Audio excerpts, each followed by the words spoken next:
Colonel, thank you for joining us tonight. What brings you here this evening? Oh, what brings me to Washington, D.C. is always don't ask, don't tell. And now it's over. Today is sort of a vindication of everyone's work and effort, and it's just absolutely sort of mind-boggling if you think about it, because I've been at this for 21 years and I'm just not sure what I'm going to do with the rest of my life.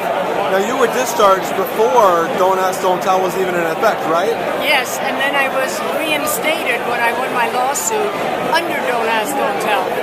And after which I had written a book, and then the movie Serving in Silence came out, and the judge had said, now, Colonel, you're governed under Don't Ask, Don't Tell. And it was sort of like, and how is this going to play out? But I then served for 3 more years and retired. That was, it seems like a generation ago. Well, but yet it's been a long fight since then. What does it feel like to finally arrive at this day, so far after your own vindication? Well, the vindication didn't occur until today, because the reason I started my challenge in 1989 was to get the policy overturned. And in its place, Don't Ask, Don't Tell was created. And there was no vindication just because I won and was reinstated. It was, the thousands who have lost their careers since.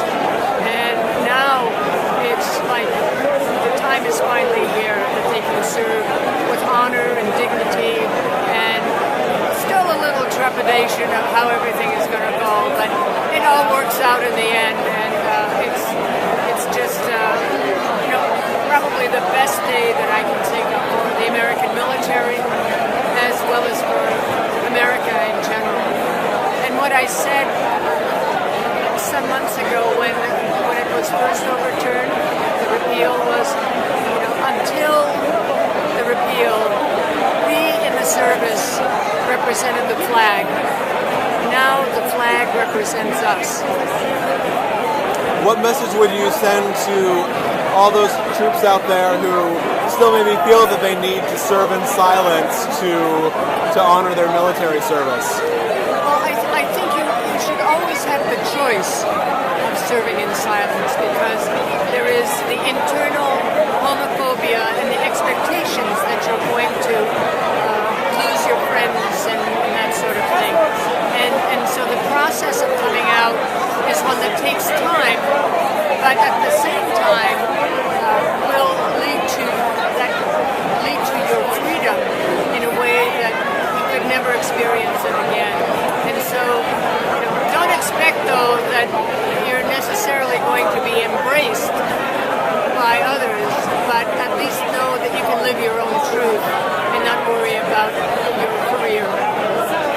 So what is next for you? What's your next big fight or retirement hobby?